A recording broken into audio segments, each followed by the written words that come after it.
It wasn't so much a vacation as just, well, not sure what it all was. One of the reasons it's so good to get back is once we drove back, we drove both ways. But once we got into Tennessee, the clouds started rolling in. I don't think we saw the sun again until we got back to Kansas. Like, it is just cloudy and raining back east right now. And I was making fun of Mike and Sue because of their little outing. Same thing happened to us. I just want to say this too. There's Sunday school for 5 and above and nursery for 5 and under, however that works, 4 and under. So if you're 5 and above, you want to go to Sunday school, there's class happening upstairs. 5 to 12? Yeah, 5 to 12.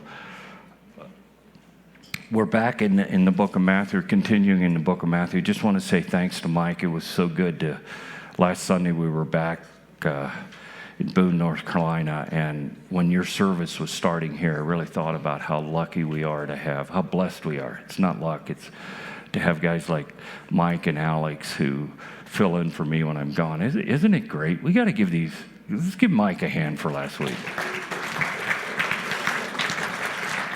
I heard he hit a home run, so now the pressure's on. We are going to talk to you today from Matthew chapter 16, the last part of the chapter. And I want to just say, going into this talk, this is one of those talks that I'd rather not give, because there's a part of it, as I was working through all of this week, there's a part of it feels like I have so much to learn about these issues and about what he's talking about. But having said that, we'll work through this. I'm going to read the first couple of verses and talk about the Peter syndrome, and finish up with looking at some other parts of this chapter. But listen to what's happening here. And if you were here last Sunday, think about what Mike was talking about. Then here's what goes on next.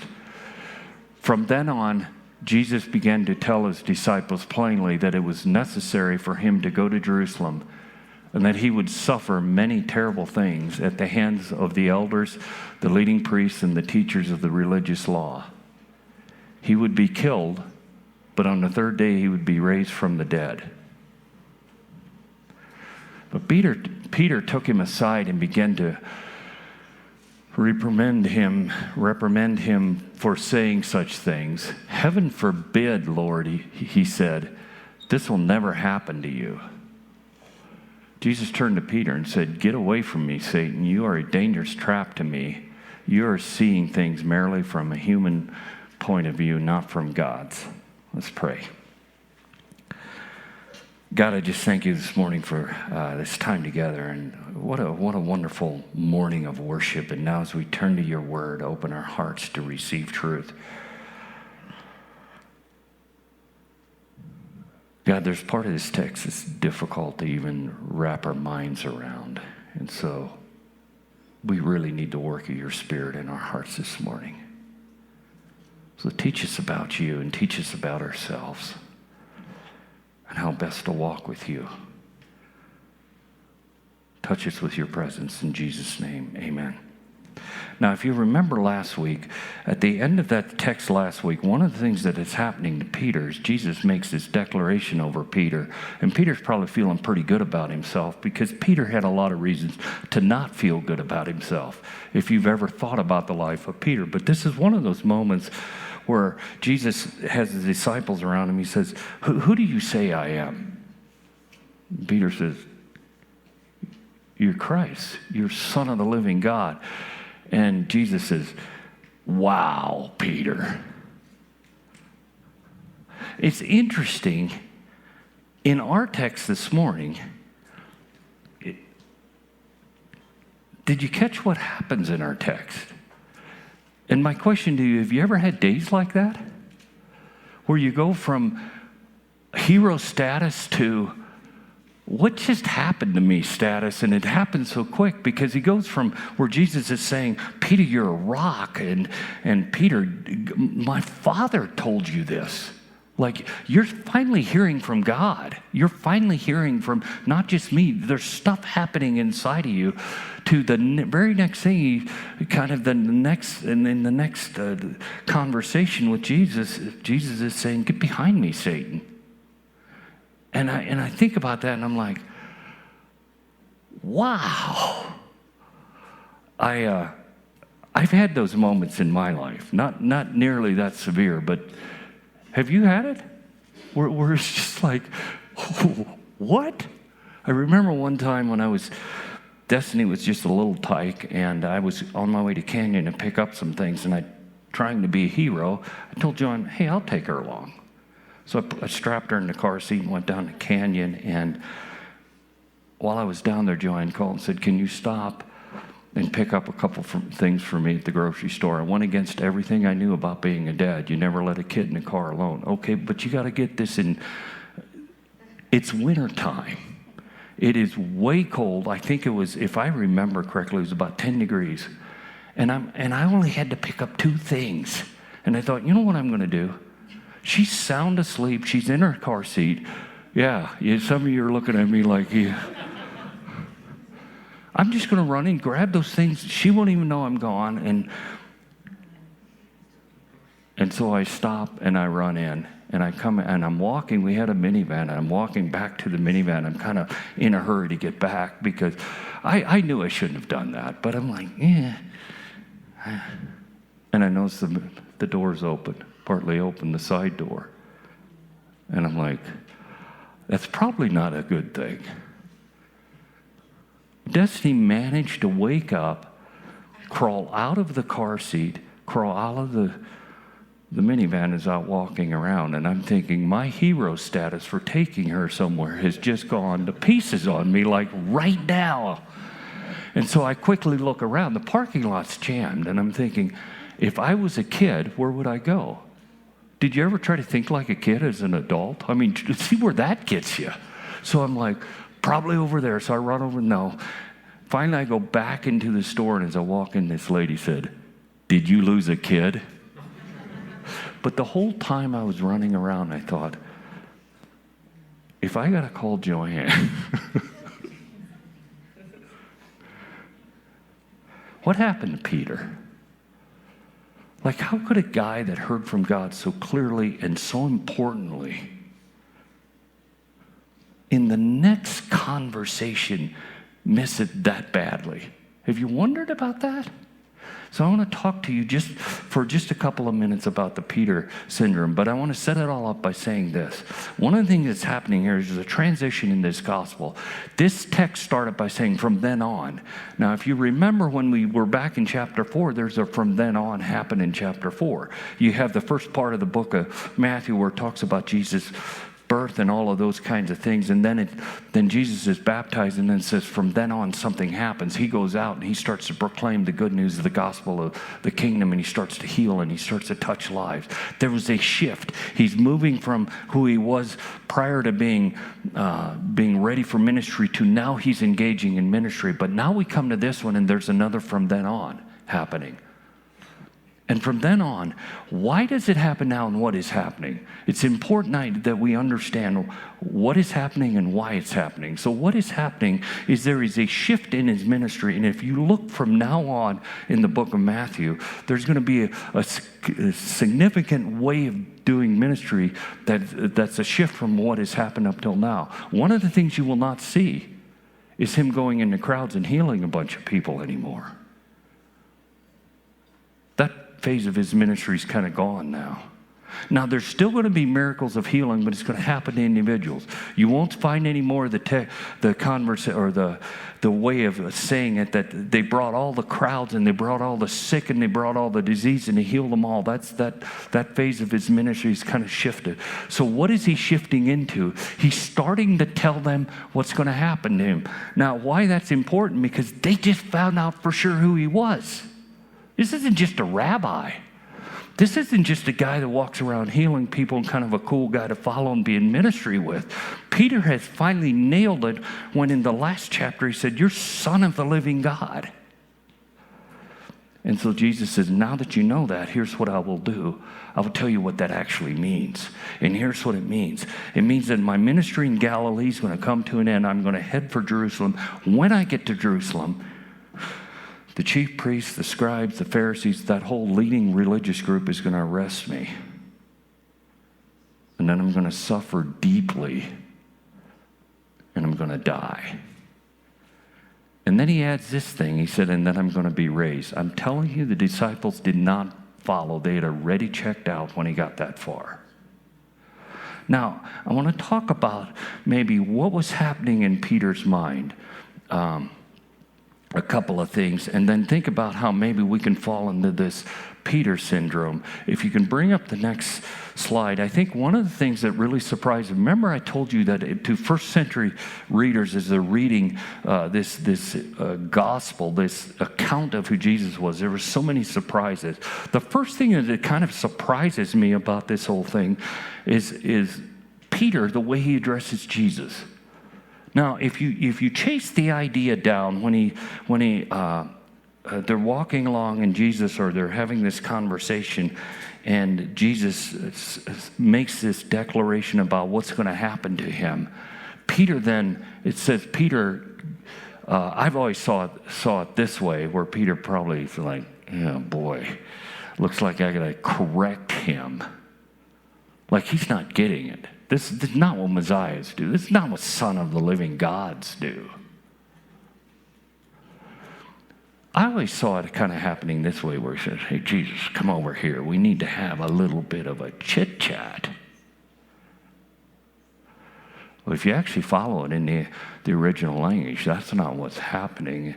It's much more forceful. It's almost like Peter walks up and he grabs him and says, we're going to have a talk. You just found out who Jesus is, and you're going to correct him?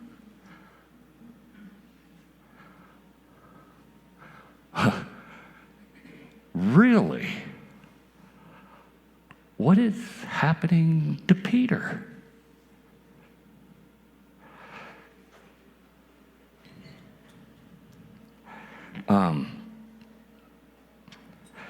The principle I want us to think about is this: whenever we view the divine work of God through human lens, we always get a major distortion about what's going on.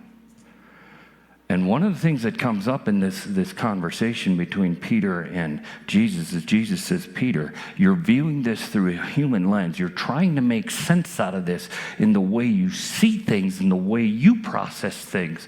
You're not hearing from God in the moment. You're looking at it and saying, there is no way that this, because some of it is I wouldn't even call them misconceptions about what the Messiah was going to be or who he was going to be, because in some ways he was very accurate on that part of it. They saw the Messiah as being a conqueror. They saw him as being a deliverer. They saw him as being a provider. They saw him as being a healer. Is the Messiah all that? So was Peter wrong? They saw him as being a person who brought justice and freedom to their lives and peace and hope. They saw him as someone who would deliver them from pain and suffering and all that. And as Peter looked at this situation, he said, there is no way Jesus is thinking accurately right now. And so I, Peter, am going to correct him. Wow.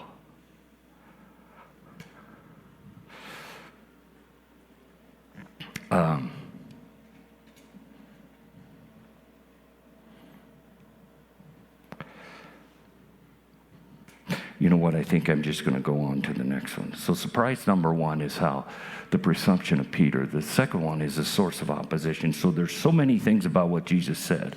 He said it's going to be the religious people that really take him out. The ones who studied, the ones who knew Scripture, the ones who immersed themselves and prided themselves in understanding the written word that they had in those days. Those are the ones that are actually going to take him out. So that was a sort. And the last one was just this. Doesn't it almost feel like there's a harshness to the way Jesus responds. As you thought about how Jesus responded to Peter, did it feel like it was a little over the top? I mean, this guy goes from status of being a rock in the last chapter to being a stone of stumbling in the next conversation. The rock theme's still kind of there. It just has a whole different function now. And he says to this, "Get behind me, Satan." Because you're viewing things from this wrong, this distorted perception, because somehow in your mind, if I go to the cross, my life was a failure.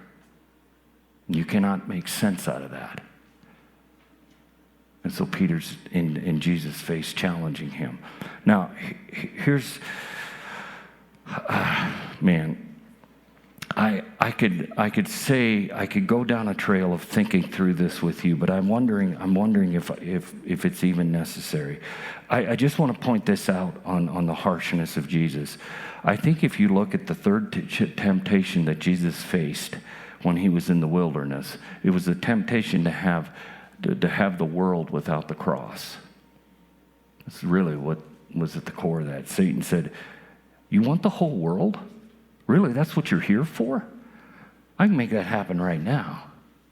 I can make that happen without the cross." I think the reason Jesus is so harsh is it's almost an echo of that coming through what Peter said.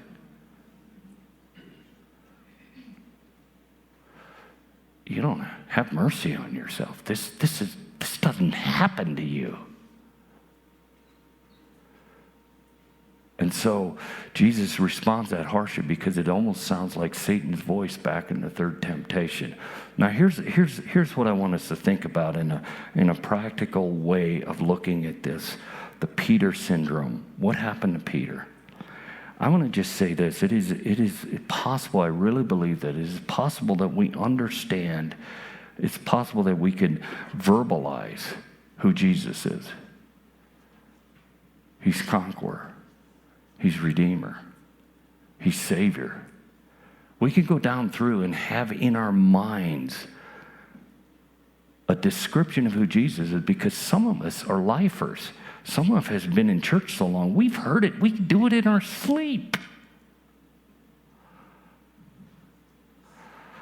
Right?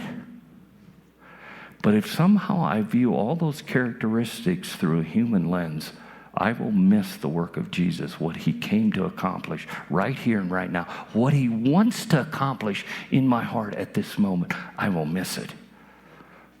Because somehow that becomes something that happens to someone else, and somehow that becomes something that was good for that person, but it doesn't personalize it when I view it through human lens.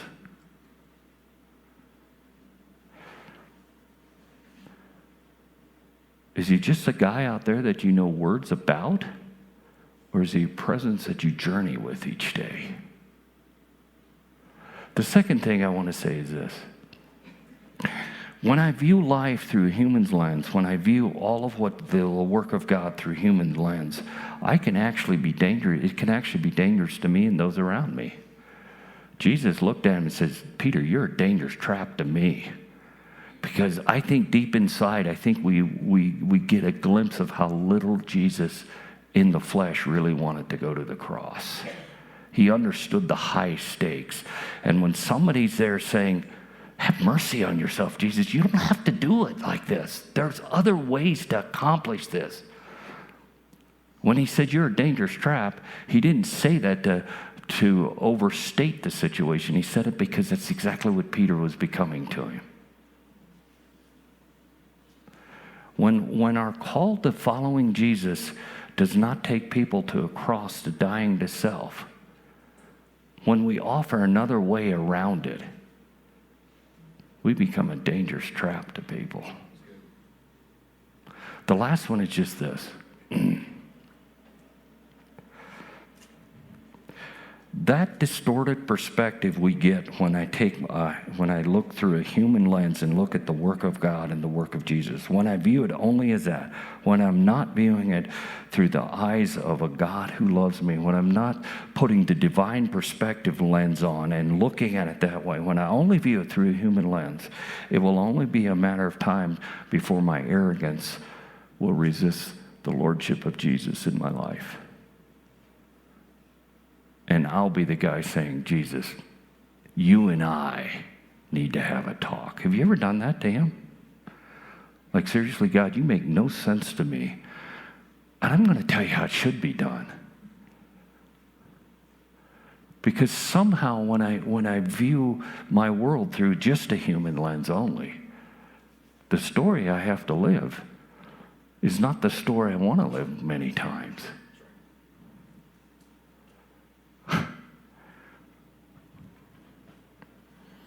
Isn't it true? Most of us would write our story much different if it was up to us. I know this for certain. I would write a lot less pain in my life. And if I look at it only through the human lens of how I see things and what makes sense to me, and I don't enter in the divine factor and what God's doing behind the scenes and how he redeems even the brokenness and how he works in ways that are far beyond what I can understand and comprehend. If I only look it through, I will eventually go to Jesus and say, I got something to tell you. You're not doing a very good job for me. And that's what Peter's doing.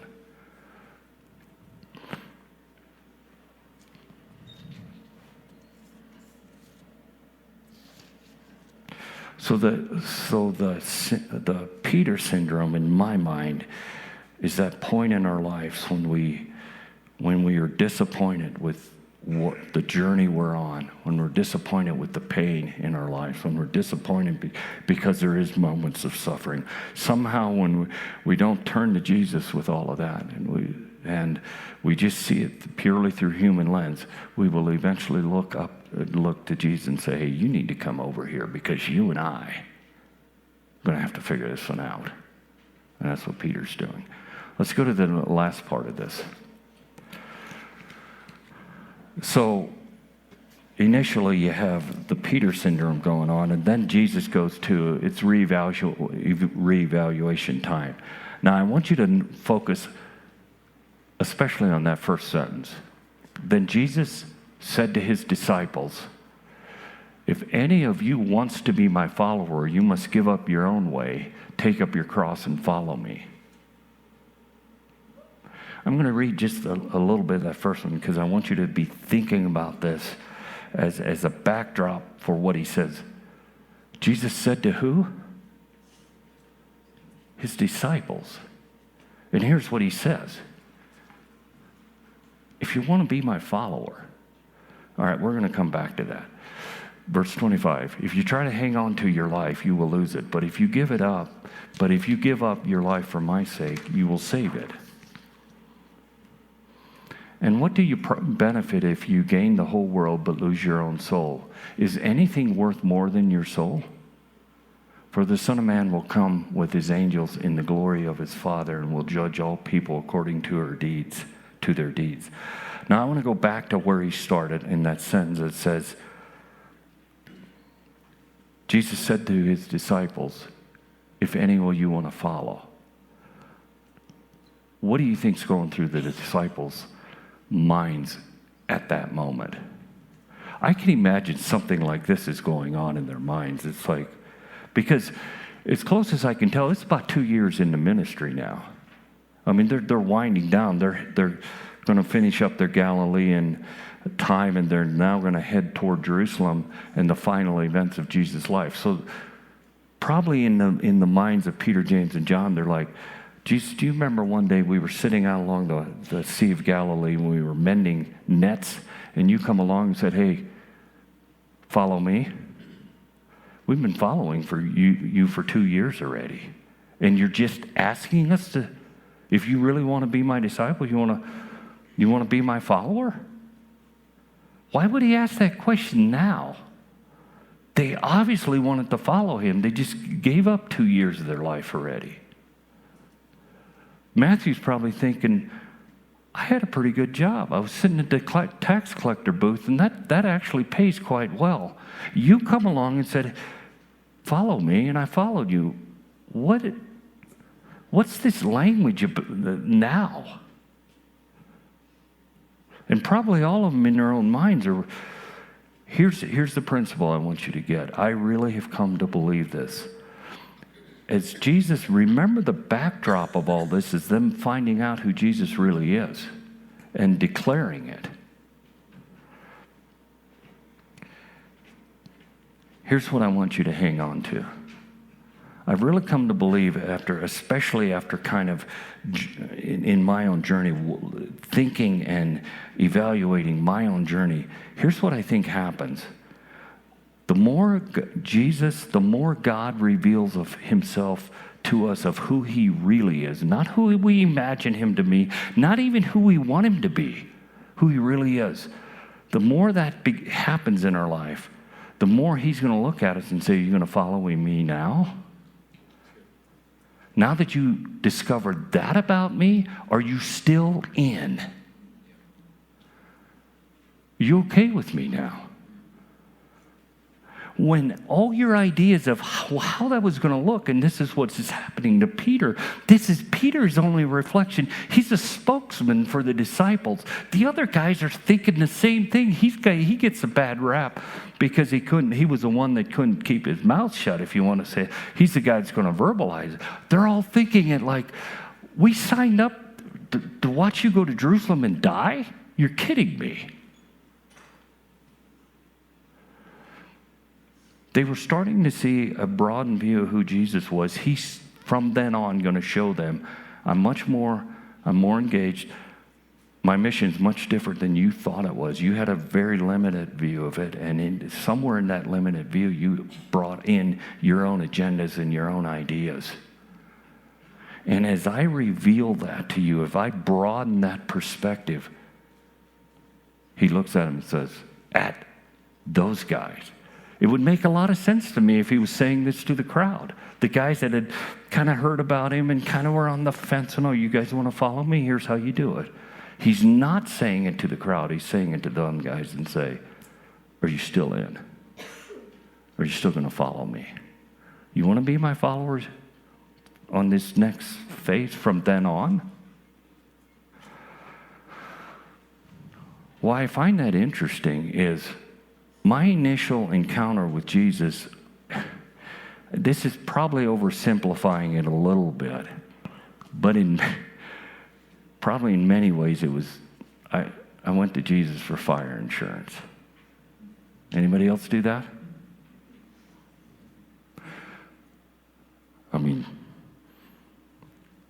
you hear one good sermon on hell and you're like, who's going to choose that? It's interesting in my journey with him, the more he reveals himself, the more he comes back and says, you going to keep following? Because there's a tendency, I think the most bored Christians in the world are those who follow him to a point, and then he continues to reveal more, and there isn't the continue to surrender and saying, of course I'm going to follow you, even when you don't make a lick of sense. I'm still in. So, I think there's three things that we need to reevaluate, and he challenges them to reevaluate in this text. He said, first of all, you need to reevaluate your motives. Why are you following me?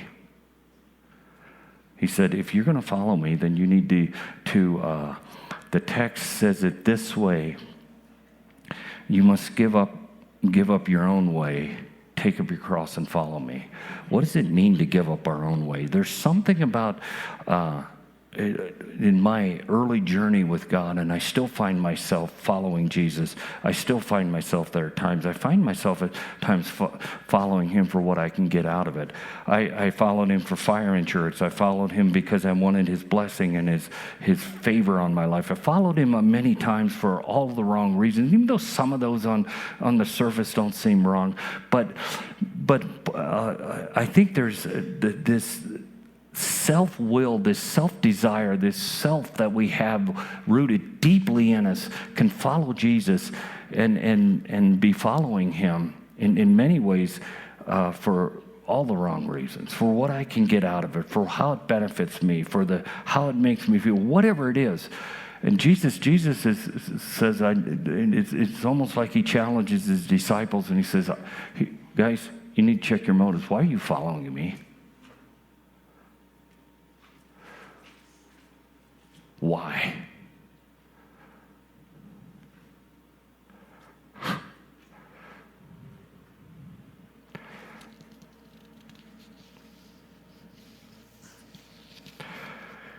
When we talk about this thing of whatever language we put to it, self-denial or give up your own way, what I don't want us to think about is it isn't that we're saying no to something so much. It isn't like, well, what that means for me is I can't have any chocolates this week. That's not what he's asking of you. Maybe he is. There's probably one or two people here that need to quit the chocolates. I'm just saying. But that's not what he's saying here.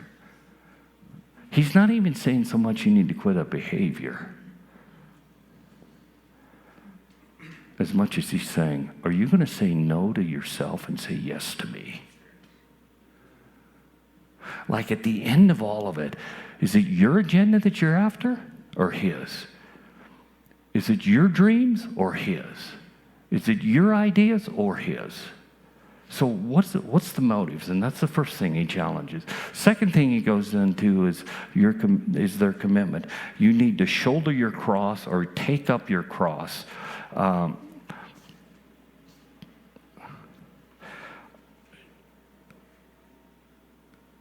When we talk about this idea oftentimes of taking up our cross, it can have this kind of negative connotation like, well, I'm just suffering for Jesus. Have you been around Christians like that? They're just plodding along, just hanging in there for Jesus, suffering for Jesus. Like they're carrying some cross that's going to beat them up. Well, the idea of cross, by definition, is a difficult one for us to wrap our minds around. So I'm not minimizing this. But what I am going to say is this. When he says, if your text, depending what translation you have, when it says take up your cross, you know what he's actually saying in the original language? What I'm asking you to do is exalt the cross, because you're going to exalt one thing or another. You're always exalting something. You're either going to exalt your own agenda. You're either going to exalt your own self-life. You will either exalt that, or on the flip side, if you're following me, what I'm asking you to do is say no to that and say yes to me. And you start to exalt the cross of Jesus. Now, remember, it's in exalting the cross of Jesus that we have the possibility then of experiencing resurrection life like we've never known before. So if I want to have the experience of resurrection life, I must say no to my self-life. And that is a daily battle. But that's a victory that's a decision we must make if we're going to be his follower. Being his follower simply means that we're traveling with him, we're doing life with him, we're becoming like him. So the more we follow him, the more we travel with him, the more we shoulder our cross, take up our cross, whatever it is, language you prefer to use on that issue, what it eventually does is it changes who I am to where I become a person who looks a lot and acts a lot and responds a lot like Jesus. The last one is just this: value.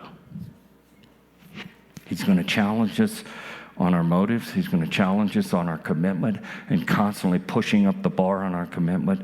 If you see this ongoing revelation of who I am, your understanding grows, or you're committing yourself to still following him. The last one is this thing of value. At the end of the day, what really matters to you?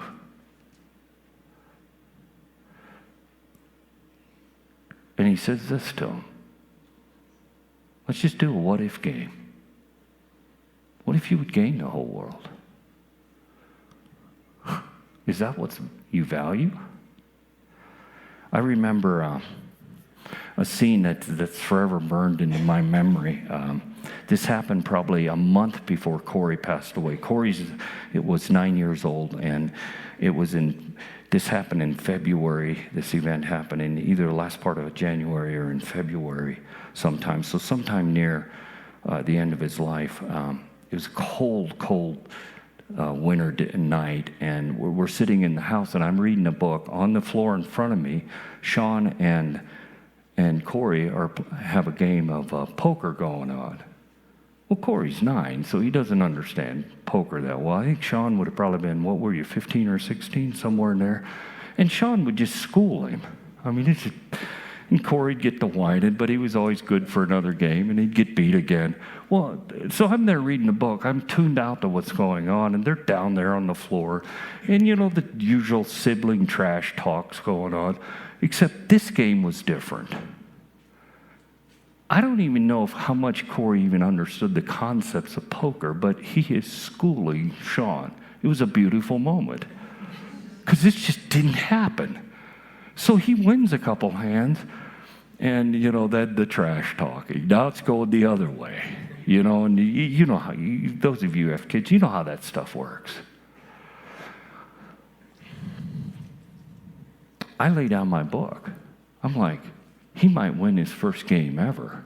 This is going to be worth watching.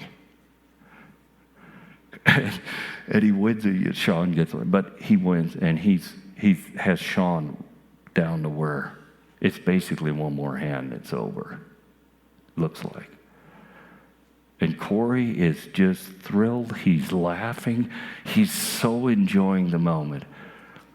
And when they deal that last hand, before he ever picks up the hand, he just said, I'm going all in. And he shoved all his chips in. And he lost the hand. When do you shove your chips in? After you see your hand or before?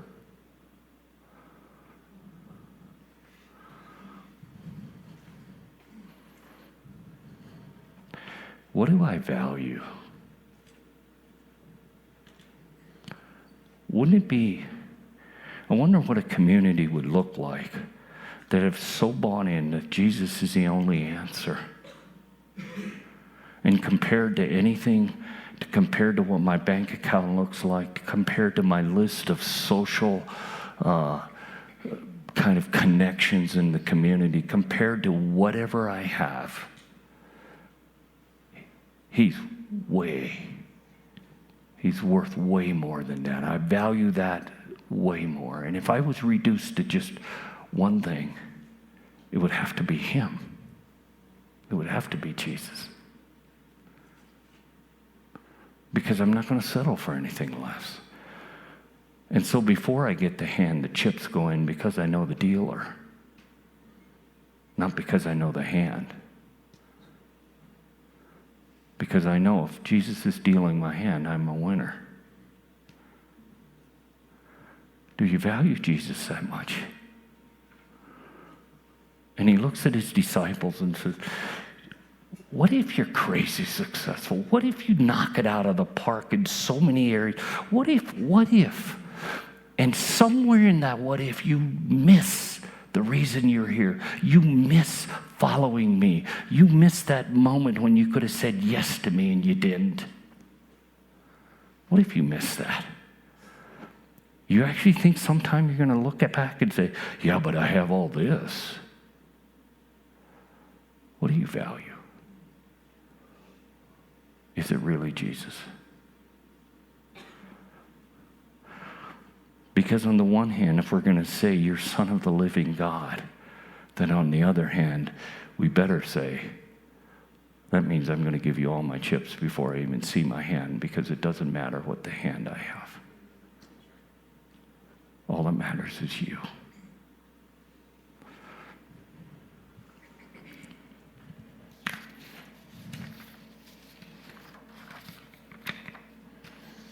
It doesn't mean, don't hear me saying it this way, that if we're focused on external things and temporal things, that we're somehow doing something wrong. Because there's essentials in our lives. We need food, we need shelter, we need clothing. We need those things.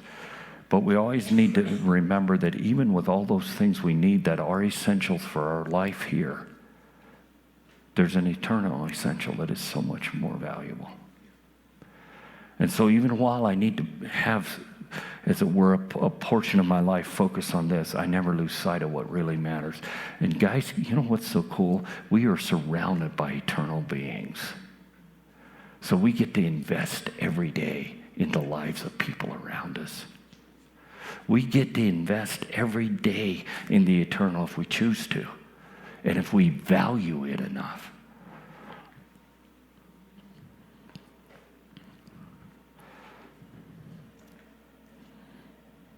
So I think the challenge from this text to us this morning is this. It's a couple of things. One, what's the lens that you're using to look at your life and what God is doing in our world? I tell you what, it's so difficult to not look through human lenses. I mean, we're looking at an election, and we're looking at a country that feels like a stinking train wreck right now. And if I only see that through a human lens, and I don't see the divine, what God may be doing, man, it's going to distort, right? It distorts it quick. And I get all keyed up, and I get all... Anyhow, that's probably too convicting. Let's just move on. I don't even want to talk about the election. Peter syndrome. You disappointed with God, and you're going to... Have you found yourself wanting to correct him? Because somehow it just doesn't, like, it wasn't supposed to be this way? But then,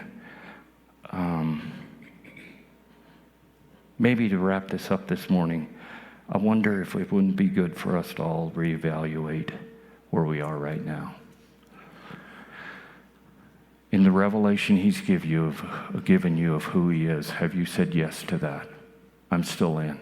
I'm still all in. I'm all in every moment. Or is there part of you like,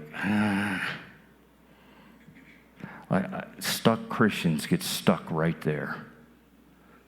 They said yes to this much, and then when Jesus reveals more of himself and they just don't, they get stuck. And stuck Christians are miserable people to hang around. I've been stuck. Ask my wife how much fun I am when I'm stuck. So are you saying yes to Jesus as he grows you and as he reveals himself more and more? You're constantly in a mode of saying, of course, I'm going to keep following. Like, that is never an issue. And if not, then deal with that. If you want to pray with somebody this morning, pray with somebody. If you want to deal with that alone with God, then do that. But I challenge you to make decisions that say, God, I'm going to follow you. I'm going to chase you. I'm going to be yours. Because at the end of the day, if I don't have you, I have nothing. And so that's the number one. Zach, would you come? Per team, if there's someone wants to pray, would you be available?